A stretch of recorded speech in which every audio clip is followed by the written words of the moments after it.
Hi hello welcome to Boost 360. నేను మీ మురళీ రాపల్లి. మహారాజా శ్రీ గౌరవనీయులైనటువంటి మన దేశ ప్రైమ్ మినిస్టర్ గారిది ఒక దొంగ సర్టిఫికేట్ సార్. ఆ తర్వాత ఓట్ చోరీ చేసిన మిమ్మల్ని రాహుల్ గాంధీ రోడ్డు మీద ఎండగడుతూ ఉన్నాడు. ఇన్ని జరిగిన తర్వాత కూడా ఎలక్షన్ కమిషన్స్ తో పాటు మీరు ఆడుతున్న నాటకాలు ప్రజలు చూస్తే మొహాన ఊస్తారని కనీసం ఆలోచన కూడా మీకు లేకుండా పోయిందంటే నాకు భలే ఆశ్చర్యం వేస్తుంది. అధికారం కోసం అవినీతికి పాల్పడి అక్రమ మార్గాల్లో ఈవీఎంలను మేనేజ్ చేసి, అదే విధంగా ఓట్లను మేనేజ్ చేసి, ఈసీలను మేనేజ్ చేసి, సర్టిఫికేట్లను మేనేజ్ చేసి, మీరు చేసిన దారుణాలన్నీ మేనేజ్ చేస్తూ ఉంటే మిమ్మల్ని చూసిన ప్రతిసారి నాకు మీరే ఇన్స్పిరేషన్ అవుతున్నారు సార్. దేశాన్ని ఎలా దోచుకోవాలి, దోచుకున్న దాన్ని ప్రజలకి కనిపించకుండా ఎలా దాయాలి అనే దానికి మీరే మాకు ఇన్స్పిరేషన్ లా ఉన్నారు.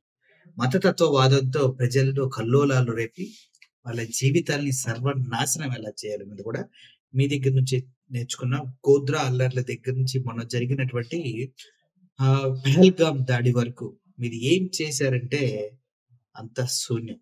ఇప్పుడు కూడా ECI election commission of India సిగ్గుతో తలదించుకోవాలి.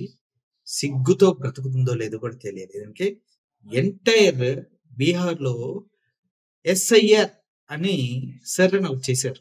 ఆ చేసిన తర్వాత 65 లక్షల ఓటర్ని నిర్దాక్షిణ్యంగా తీసేశారు. అందులో చనిపోయిన వారు ఉన్నారు, అందుట్లో వేరే వేరే ఏదేదో చెప్పారు, అక్కడ ఉన్నారు ఇక్కడ ఉన్నారు అని చెప్పేసి 65 లక్షల ఓట్లు తీసేసి వీళ్ళకి కావాల్సిన 1 కోటి ఓట్లని యాడ్ చేయడం జరిగింది.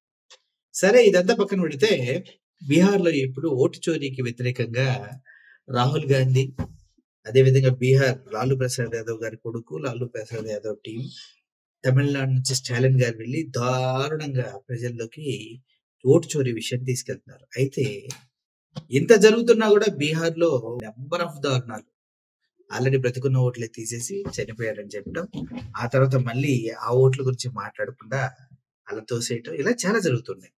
ఇప్పుడు మీకు ఒక విషయం చెప్తాను. ఎలా అయితే కర్ణాటకలో ఒకే కాన్స్టిట్యున్సీలో 1,00,000 ఓట్లు అన్యాయం చేశారో, అలాగే ఇక్కడికి మనం చూసుకున్నట్లయితే బీహార్లో నందిని విలేజ్ అని ఒక ఊరుంది. అక్కడ ఒక హౌస్ ఉంది. అది ఫిక్షనల్ హౌస్ నెంబర్ 6 అంట. ఎలక్షన్ కమిషన్ ఇచ్చినటువంటి ఇన్ఫర్మేషన్ ప్రకారం ఇక్కడ 947 ఓట్లు ఉన్నాయి. ఇక్కడ ఒక హౌస్ లో, according to EC data, the entire Nandini village is Bihar ఈ staying in one fictional house number 6 accommodating 947 members ఉన్నంట. Day by day vote chori scam is getting bigger అంటూ వార్తలు వచ్చాయి. ఓకే, ఇప్పుడు ఈయన ఎంత దారుణం అంటే, ఎలక్షన్ కమిషన్ ఈయన ఓటు చోరీకి పాల్పడ్డారు. వీళ్ళ కుటుంబంలో అందరికి ఒకే దగ్గర ఐఏఎస్ గ్రీన్ జాబ్స్ ఇచ్చారు. బీజేపీ సంకర్ నాకుతూ ఉన్నారు వీళ్ళందరూ. ఇటువంటి వారిని పెట్టుకొని మన దేశంలో ఏదో సాధించాలి, అభివృద్ధి జరగాలి, ముందుకెళ్ళాలి. ఎలా వెళ్తుంది సార్? నాకు అర్థం కాదు. దొంగలే నాయకులైనప్పుడు అభివృద్ధి ఎలా జరుగుతుంది చెప్పండి? ఇప్పటి వరకు ఎన్ని వందల ఎకరాలని అదానికి అంబానీకి దోచిపెట్టారు చెప్పండి? ఇప్పుడు ఇథనాల్ అనే ఒక కాన్సెప్ట్ తీసుకొని అదేదో కలుపుతారంట, ఇథనాల్ అని పెట్రోల్లో, దానికి కొత్త రేట్లు పెంచుకుంటూ వెళ్ళిపోతూ ఉన్నారు. ఏంటిదంతా? ప్రజల సొమ్ముని ఎంతకెంత దారుణంగా పాడు చేస్తున్నారంటే దానికి సమాధానాలు లేవు. ఈసీ ఎలక్షన్ కమిషన్, ఇటు మోడీ ఓటు చోరీ, దీన్ని అన్నింటినీ ప్రజల్లోకి తీసుకుంటూ వెళ్తున్న రాహుల్ గాంధీ. చూద్దాం ఏం జరుగుతుందో. ప్రజలు మాత్రం అమాయకులని చెప్పడానికి ఒక్క నిదర్శనం చాలేము. Thank you for watching this video. Murali signing off. Thank you so much.